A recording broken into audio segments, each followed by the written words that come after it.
여러분, 만약에 말이죠. 세상에서 가장 똑똑한 AI가 새로 나왔는데 그 AI한테 자물쇠가 채워져 있다면 어떨까요? 그것도 그냥 위험한 질문엔 답 안 해 수준이 아니라 여러분이 눈치채지 못하게 일부러 답을 흐릿하게 만드는 자물쇠라면요. 오늘 이야기가 딱 그겁니다. 방금 공개한 AI 모델이 출시 단 이틀 만에 회사가 공식 사과까지 하는 사태로 번졌거든요. 성능이 약해서 아니요. 오히려 그 반대입니다. 너무 강력해서 생긴 일이에요. 그래서 오늘은 이 사건을 처음부터 끝까지 AI를 잘 모르셔도 이해되도록 천천히 풀어드릴게요. 끝까지 보시면 앞으로 AI 경쟁이 이렇게 흘러가겠구나 하는 큰 그림이 보이실 겁니다. 본격적으로 들어가기 전에 영상이 도움이 되셨다면 구독 한번 눌러주시면 큰 힘이 됩니다. 자, 시작할게요. 역대 가장 강력한 모델의 정체. 먼저 주인공을 소개할게요. 이번에 새로 나온 AI는 만든 회사 스스로 지금까지 일반에 공개한 모델 중 가장 강력하다고 말하는 물건입니다. 스펙을 잠깐 볼게요. 숫자에 약하셔도 괜찮아요. 핵심만 짚을게요. 이 모델은 한 번에 책 여러 권 분량의 글을 통째로 읽고 기억을 할 수 있습니다. 그리고 사람이 며칠 걸릴 작업을 알아서 척척 혼자 해내는 수준까지 올라왔어요. 단순히 질문에 답하는 챗봇을 넘어서 스스로 일을 처리하는 일꾼에 가까운 거죠. 그런데 여기서 반전이 하나 있습니다. 이 모델 사실 2달 전에 한번 세상에 모습을 비친 적이 있어요. 그때는 이름이 달랐습니다. 그리고 회사는 그때 이렇게 말했죠. 이 모델 능력이 너무 강력해서 보안상 이유로 일반에 공개할 계획이 없습니다. 그래서 극소수의 신뢰할 수 있는 파트너에게만 살짝 열어줬어요.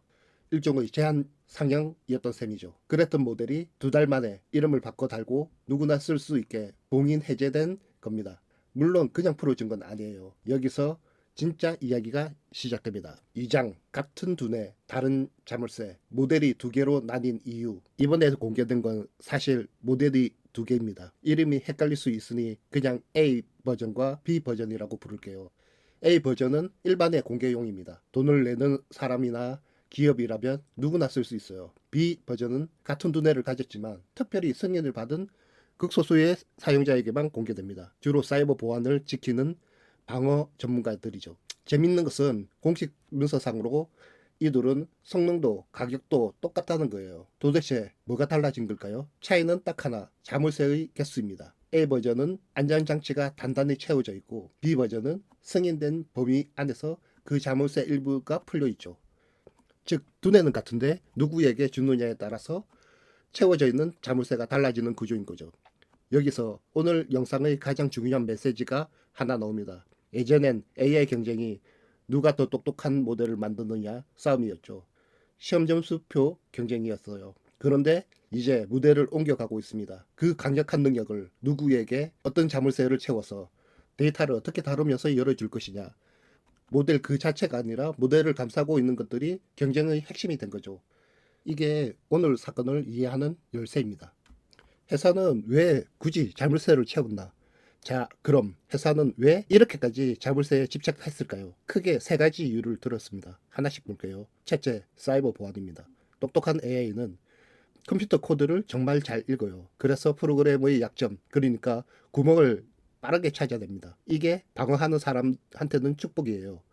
보안팀이 수백만 줄짜리 코드를 AI한테 맡겨서 여기 구멍 있어요 하고 미리 막을 수 있으니까요.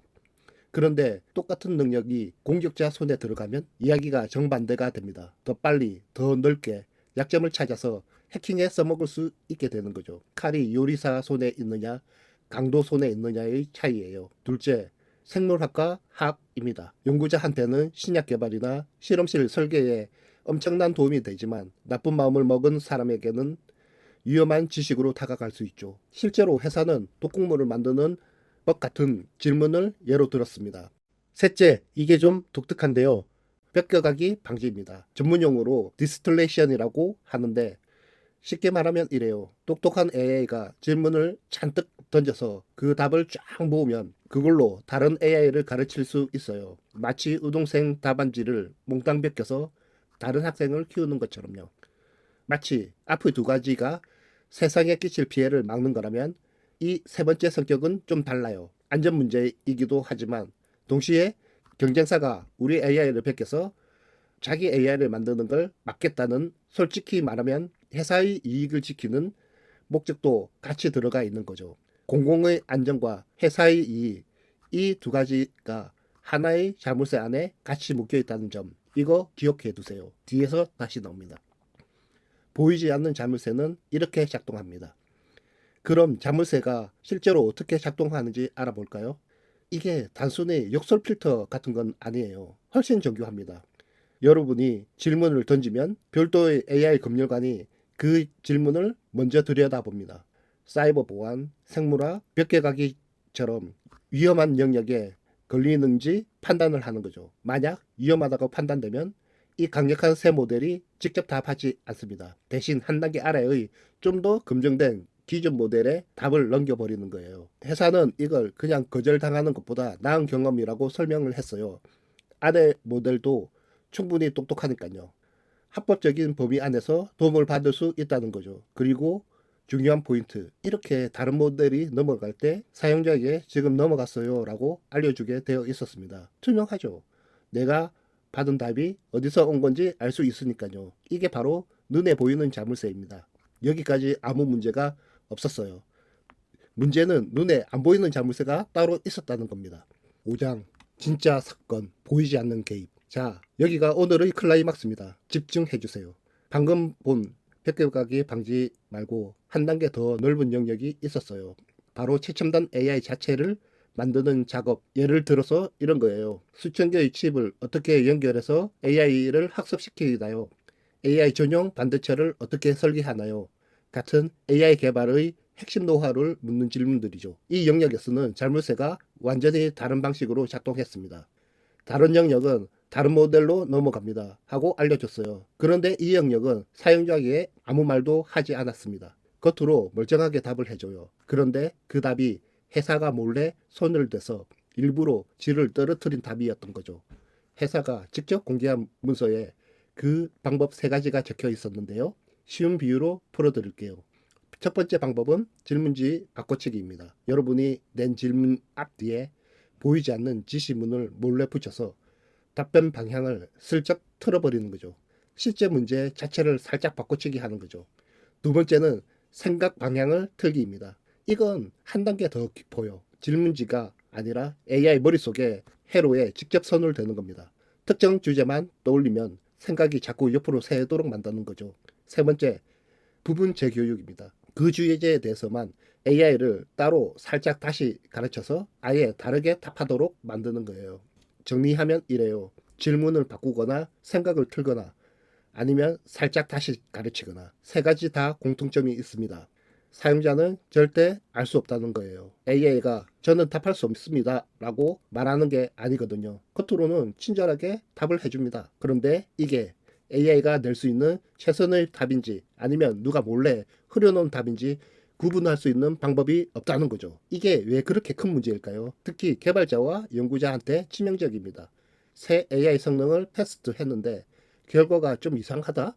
그게 AI의 진짜 한계인지 아니면 자물쇠가 몰래 개입한 건지 알 수가 없어요. 그럼 테스트 자체가 의미가 없는 거죠. 신뢰가 무너지는 거예요. 6장 이틀 만의 사과. 이 사실이 알려지자 반응은 폭발적이었습니다. 이 내용은 사실 회사가 공개한 300페이지가 넘는 두꺼운 기술 문서 깊숙한 곳에 묻혀 있었어요. 그런데 출시하자마자 AI 연구자들이 몇 시간 만에 그 벽을 찾아냈습니다. 평소 하던 작업을 하는데 자꾸 답이 이상하게 나오는 거예요.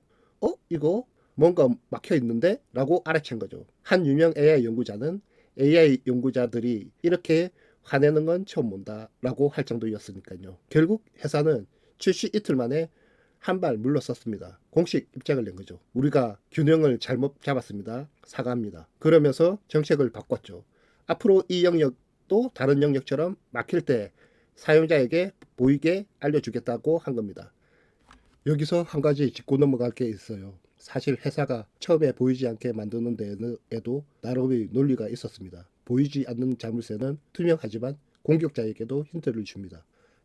이런 질문을 하면 막히는구나 하고 우회를 더 빨리 찾을 수 있거든요. 반대로 보이지 않는 자물쇠는 공격자가 작동 여부조차 모르니 방어에는 훨씬 유리해요. 하지만 그건 선량한 사용자의 신뢰를 깨는 대가를 치러야 했죠. 내가 받은 이 답이 진짜 AI의 답이 맞나? 이 질문에 답할 수 없는 AI에는 아무도 중요한 일을 맡기려 하지 않을 테니까요. 7장 평균 5%의 숨은 함정. 여기에 숫자 하나를 겹쳐보면 이 갈등이 더 선명해집니다. 회사 설명으로 이 자물쇠가 실제 작동하는 건 전체의 대화 5%도 안 됩니다. 95% 이상은 아무 개입 없이 그대로 작동한다는 거죠. 그럼 별거 아니네. 그런 생각이 들죠. 그런데 출시 직후 멀쩡하게 무해한 질문까지 막아버리는 사례가 터져 나왔어요. 심지어 어떤 사용자는 안녕이라고 인사했는데 맞겠다는 이야기까지 넣을 정도였습니다. 회사도 인정했어요.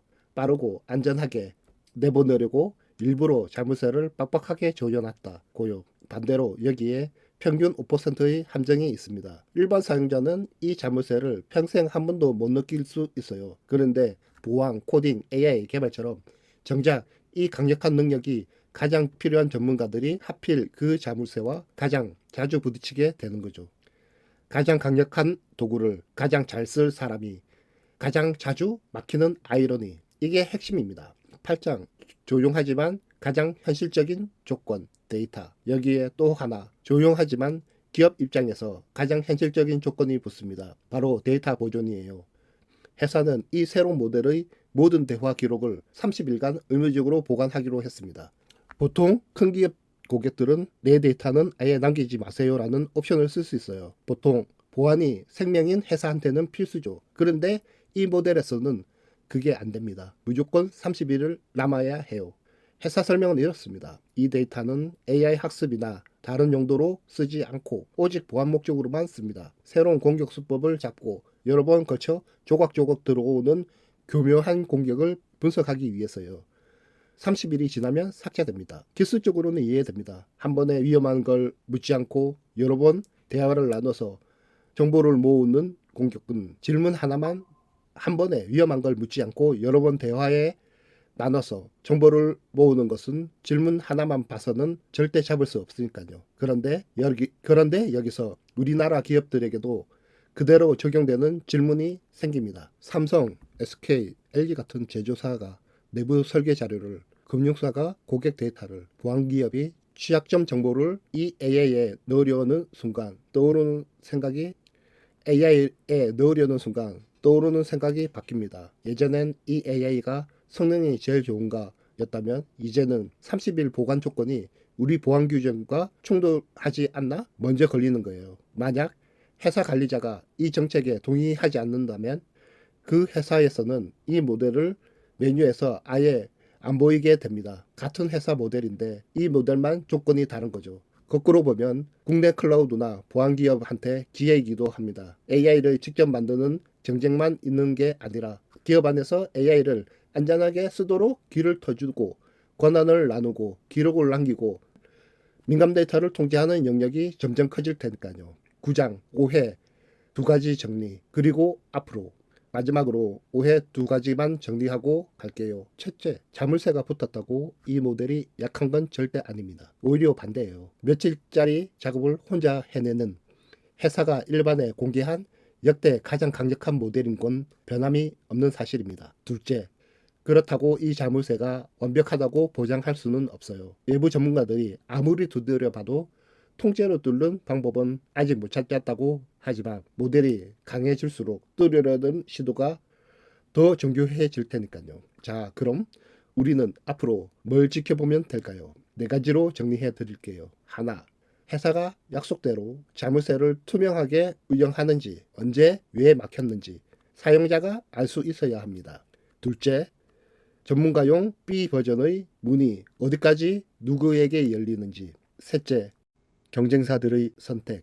다른 AI 회사들도 똑같은 고민 앞에 서 있거든요. 이들이 모델 능력을 등급별로 나누고 접근 권한을 제품에 심을지.